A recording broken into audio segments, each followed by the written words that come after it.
A Step into the Past Volume 20 Chapter 7. Book 20 Chapter 7 Victorious Return. Xiang Xiaolong and the rest went up the ships which Xiao Pan sent to them and followed the river back to Xianyang, avoiding the arduous journey of a long road travel. On the ships that came there were Ji Yanran, Zhao Ji, Zhou Wei, and Lu Danner, which was a pleasant surprise for Xiang Xiaolong, Wu Guo, and Jing Jun.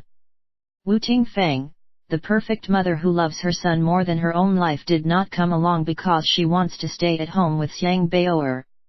Naturally the Tian sisters will have to stay behind as well. All of them happily updated one another of the events that had happened. During dinner at the dining area of the ship, Xiang Xiaolong asked about Qinqing, and Ji Yanran's expression became gloomy as she said, "Lady Huiyang just passed away last month and Sister Qing wrote a letter back to say that she wants to observe a mourning period of 1 year for Lady Huiyang and at the same time take care of the family business. She won't be able to return to Xianyang for the time being." Danner, who was being all lovey-dovey with Jing Jun and whispering to him, said smugly, "Third brother have yet to thank me. This time if not for me who kept pestering His Highness such that he cannot reject, how can you possibly be hugging learned Lady Ji on your left and Sister Ji on your right?" Everyone saw that although she is already a wife, but she still retains the innocence of a young girl, and they all smiled. Zhou Wei said with a sigh, "Ever since all of you left for war, not only us, but the whole of Xianyang was really worried. The people on the streets all lost their smile, afraid that the coalition army will arrive at our gates. Only when the reports came, the whole city erupted in joy and everyone rushed out to the streets, dancing and singing all night long and constantly cheering His Highness and Master Xiang's names. They believed that the Black Dragon has protected them, that's why we have such a miraculous outcome to the war." Everyone was proud and touched at the same time. Lu Danner's focus suddenly turned towards Huan Qi and with the air of an elder sister, commanded, "Xiao Qi, on your return to Xianyang this time, you should settle down and start a family. I'll make arrangements on this matter, you just have to listen to my instructions." Wu Guo chortled, "If you listen to Lady Jing's suggestion, won't that be a blind marriage?" Immediately everyone in the hall roared out in laughter.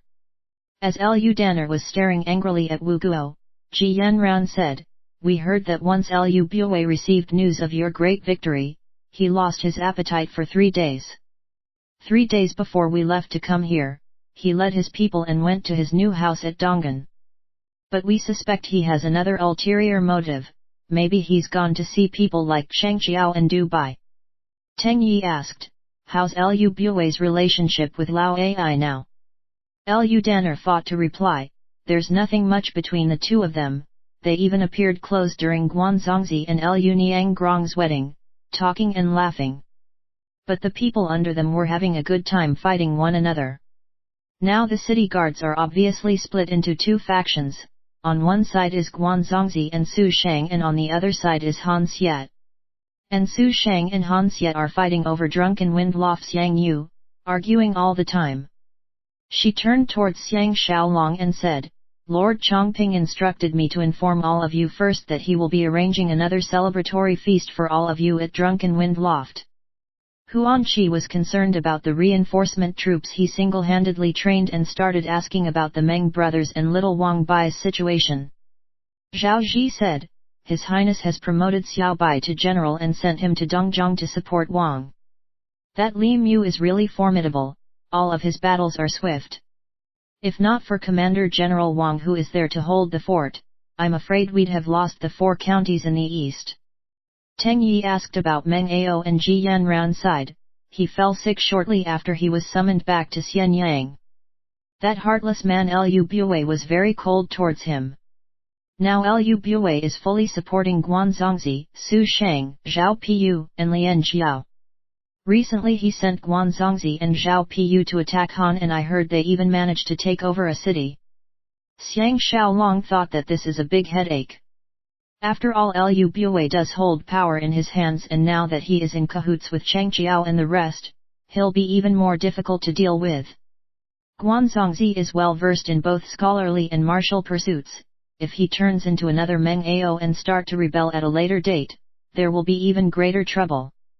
Everyone chatted for a while longer before returning to their own bunks to rest. The two ladies happily helped Xiang Xiaolong shower and change, and when lying on the bed, Ji Yanran said softly, "The dowager went to Yongdu again." Accompanying her was Lao Ai and Mao Chiao. "Can husband guess what is happening?" Xiang Xiaolong was taken aback. "She's expecting again.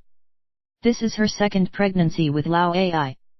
Ji Yanran nodded her head silently when Zhao Ji plastered herself behind him from the back and said with emotion, "Xiang Lang, we missed you so badly."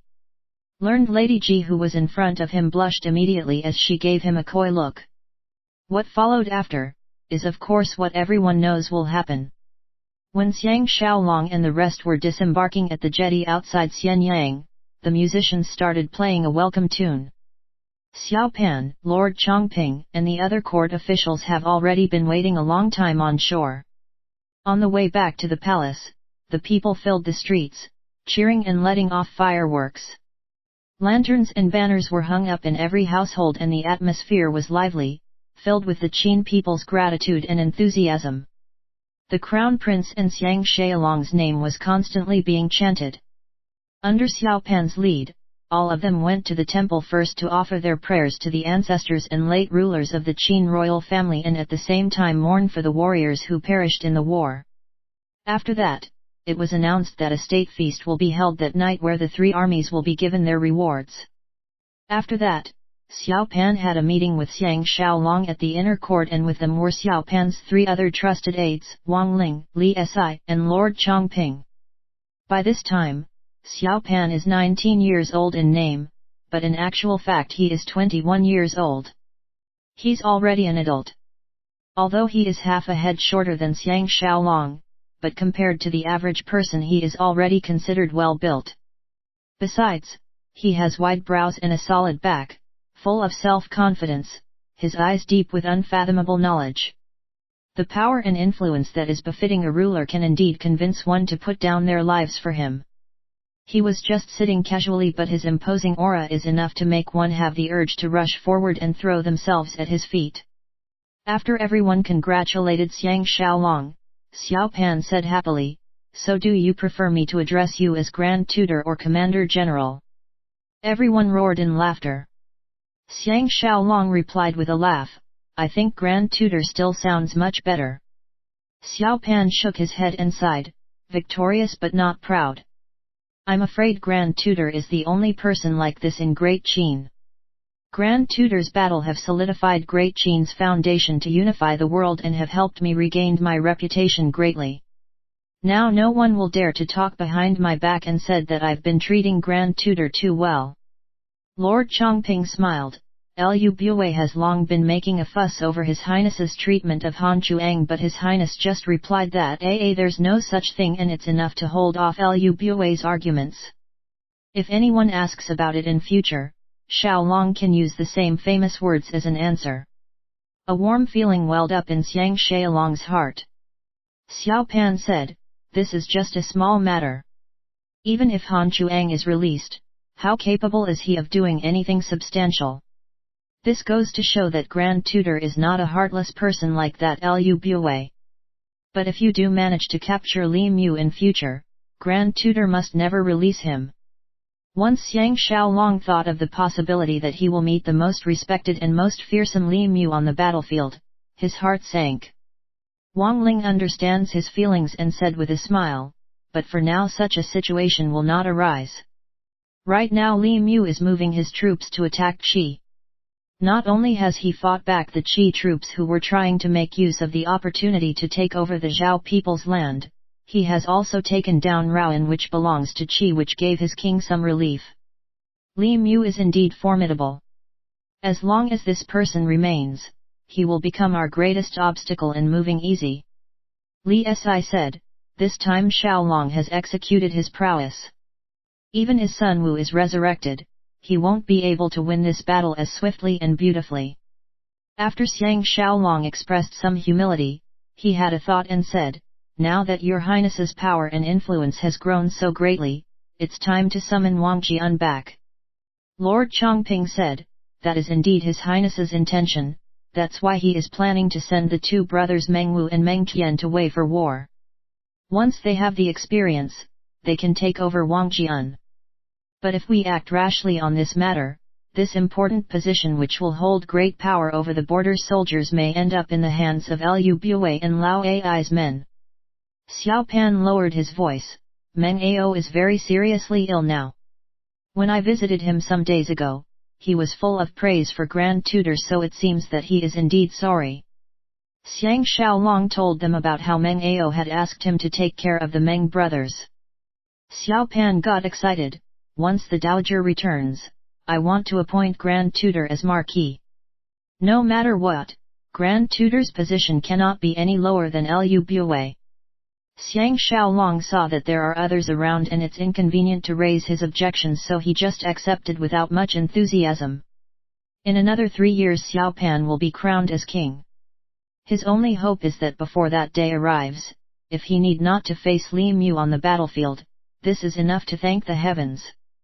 Xiang Xiaolong saw that there's another 6 hours before the state feast begins, and after he managed to extricate himself, he went back to the Wu residence. His welcoming neighbors filled the outside of the Wu residence, and as soon as he stepped through the main door, firecrackers were lighted in the square and the whole atmosphere was celebratory. Wu Yingyu and lead the family are personally to welcome him. He rushed forward to grab Xiang Xiaolong's hands and said with emotion, "Our Wu family has finally come out with a famous general whose reputation will shake the earth. I'm so happy that I don't know what to say." Xiang Bao recovered his ears and ran into his arms. After that Wu Tingfang and the Tian sisters also rushed towards him with tears and smiles. Xiang Xiaolong pacified them and, hugging his wives and beloved son, went into the house. They first paid respects to the Wu family ancestors, showered and changed before going back to the main hall again to receive the congratulatory wishes from their clansmen. Ji Yanran, Zhao Ji, Shan Lan, Liu Danner, and the rest all changed into exquisite gowns to come out and play hosts to friends and family. Teng Yi, Huan, Zhao Dai, and the rest have all returned, and this added to the atmosphere of joy in the air.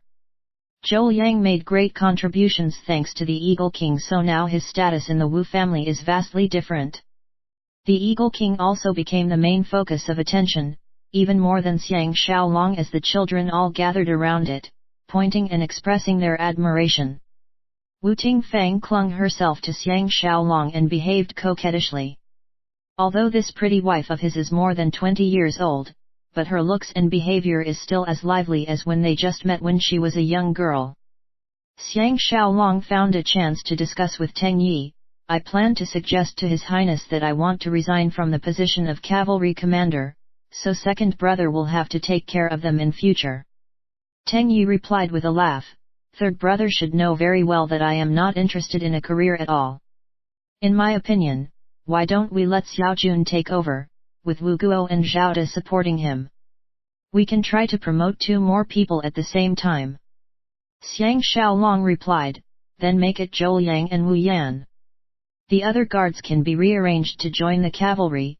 They need not follow us back to the farm and live a boring life." Teng Yi nodded his head in agreement, and thus the matter was settled. By this time Wu Yingyuan had walked over and pulled both of them aside to say, "I just came back from the borders last month. Your sworn brother Wang Jian is indeed a brave general with both wits and courage that even the Xiannus are not his match at all." He paused and added, "The Xiannus have always been running roughshod at the northern borders. Their men, women, old and young are all good at horse riding and archery, vicious and brave. They come and go like the wind and can take hardship. How would they to expect that they'll first be defeated by Li Mu and after that suffer another defeat under your fourth brother? Wu Zhou is now building a mountainous city around Lake Baikal, and the nearby tribes who had often suffered under the Xiannus have now come forward to seek protection. It's best if we can send 1,000 of our family warriors over to strengthen our hold, then we can have more confidence to expand." Xiang and Teng kept on nodding their agreement, and both looked extremely eager about the idea. Only when one is in his own country and home can one really feel the freedom and happiness. That night at the palace, Xiao Pan hosted the celebratory feast, and all the citizens in the city were given food and wine. To Xiao Pan, Xiang Xiaolong's victory in battle felt like his own victory in battle, so he was especially satisfied and happy. Naturally, Xiang Xiaolong became the focus of the feast as wine cups keep getting topped up. Halfway through the feast he was already so dead drunk that he didn't even know how he managed to leave the place. When he woke up the next day, he realized he was sleeping on the future Emperor Qin's dragon bed. It turned out it was Xiao Pan who insisted on giving him such treatment. Ji Yanran and the rest all stayed in the palace as well, waiting for him to wake up. When Xiao Pan returned, he had lunch with Xiang Xiaolong at the rest, and it feels like a close family enjoying bonding time together. Xiang Xiaolong brought up the suggestion of letting Jing Jun become the cavalry commander with Wu Guo, Zhou Liang, and Zhao De as the deputy commander, and Xiao Pan agreed immediately, saying with a smile, "It's just a mere cavalry commander position, and really should not be under Commander General's portfolio as well." Xiang Xiaolong again took the chance to bring up the issue of him returning to the farm to spend some relaxing time. Although Xiao Pan was not very willing, he still agreed. After the meal, Xiang Xiaolong went back to the Wu residence with his wives and son, and after a nap, woke up feeling refreshed. Ji Yanran with his pretty wives and the Tian sisters were sitting on the mat chatting away, talking about Xiang Baoer's funny antics. The happy atmosphere was enough to melt his heart, giving him a sense of warmth and sweetness. Compared to the cruelty of war, this is indeed a loving heaven. The ladies saw that he has woken up and hurriedly helped him up. Ji Yanran whispered quietly in his ears, "Housekeeper 2 asked to meet you at the usual place at dusk, and Lord Chongping have booked a courtyard at Drunken Wind Loft tonight and invited you to the feast." "Hi! Doesn't Lord Chongping know that after your return, you've yet to have time to stay at home and accompany your wives and children?" Wu Tingfang, who was at the side, pouted, "If you don't come back tonight, Fang will not go up the bed to sleep." Xiang Xiaolong almost had to make a vow that he will come back early before the two ladies were happy again. A long parting is even more meaningful than a new marriage, so when the Tian sisters helped him bath, Xiang Xiaolong pulled Wu Tingfang and the rest all into the bath and consoled his wives and concubines with action. He played with Xiang Baoer for a little before leaving AA incognito to meet Tu Xian. After they met at the secret place, Tu Xian made some small talk before going into the main topic. "Xiaolong has managed to show off your prowess and defeated the coalition army, and at the same time disrupted Lu Bue's plans. Now that Meng Ao is seriously ill, he'll have no choice but to change his tactics. Now not only is he in cahoots with Dubai and the rest, he's also trying to pull Lao Ai to his side and still trying to struggle against imminent death." He paused and added, "That old thief has totally lost faith with His Highness, knowing that the day His Highness is crowned king will be the day of his defeat, so he'll definitely make a final fight before that day and rebel. We must be on the alert against this." Xiang Xiaolong furrowed his brows. Now that His Highness's power is growing day by day, Lao Ai won't believe him so easily. What tricks can that Lu thief still be up to? Tu Xian sighed, "If there are benefits, there will be collaborations, and the problem is that Lao Ai wants to rebel. You must know that Lao Ai is after all an evil and unrepentant hooligan, a scoundrel at heart. Although he has Zhu Ji's favor, but in the eyes of the Qins, he's just a lucky servant who manages to jump ranks and don the outfit of a eunuch official. Other than Lu Bue, who has an ulterior motive, who else would be willing to support him? Under such circumstances, it's not impossible that the two of them will once again collude with each other. Of course their relationship will not last, and I think the day that the rebellion is successful will be the day they fall apart." Xiang Xiaolong asked worriedly, "Will Zhu Ji really just sit and watch while Lao Ai topple her own son?" Tu Xian signed, "Zhu Ji has already sunken in too deeply, besides Lao Ai is especially skillful as handling women. And Zhu Ji's craving for a moment of fun has accidentally resulted in Lao Ai's grow to power, enough for him to form his own cohort.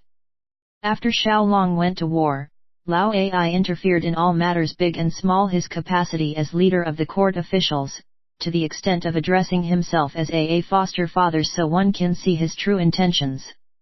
Xiang Xiaolong guffawed, "Foster father? To think that he could think of that!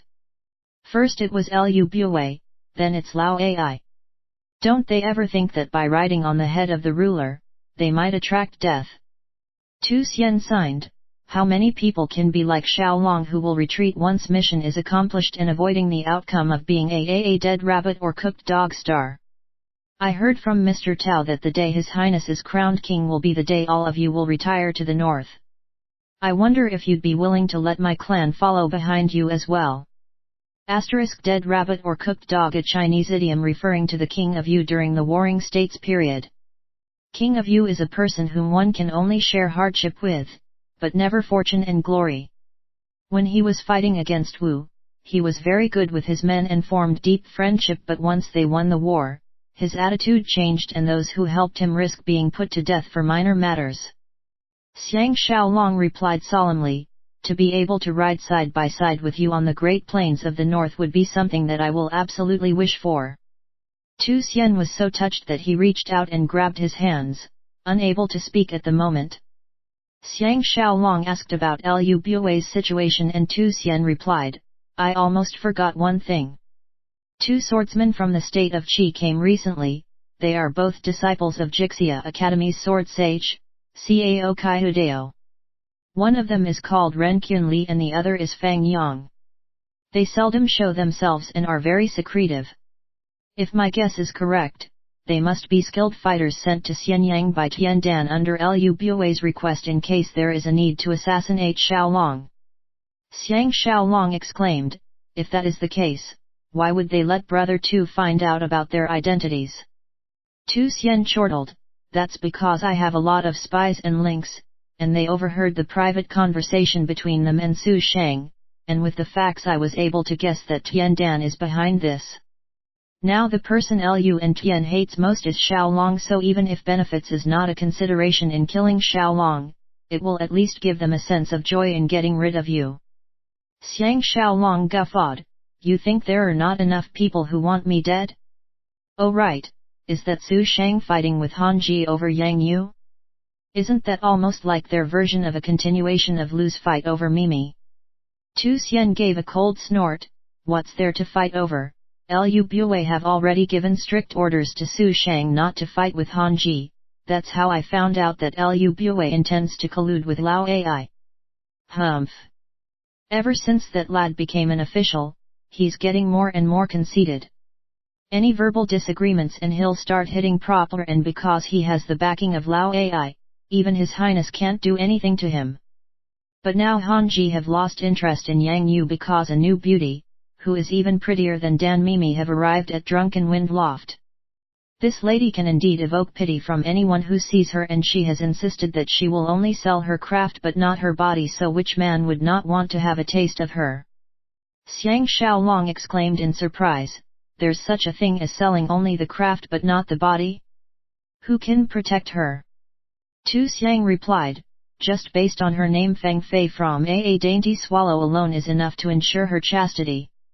But she came at a very coincidental time, just 3 days before Xiaolong came back to Xianyang. Now she's already creating a big stir amongst the officials and royalty, and everyone is making a beeline for Drunken Wind Loft now. Xiang Xiaolong furrowed his brows, is Brother Tu hinting that she's here to deal with me? Tu Xian sighed, Feng Fei is the best of the 3 famed courtesans and very respected amongst the royalty in the various states. She used to be a princess from Song but for some reason ended up as a courtesan. Rightfully speaking, no one should be able to make her do anything, but it doesn't hurt to be on the alert, so Xiaolong better be careful. Now Xiaolong is the man most wanted dead among the 6 states. Xiang Xiaolong smiled wryly, the problem is I'll be going to Drunken Wind Loft tonight and hopefully my bunch of friends have not picked her to accompany me.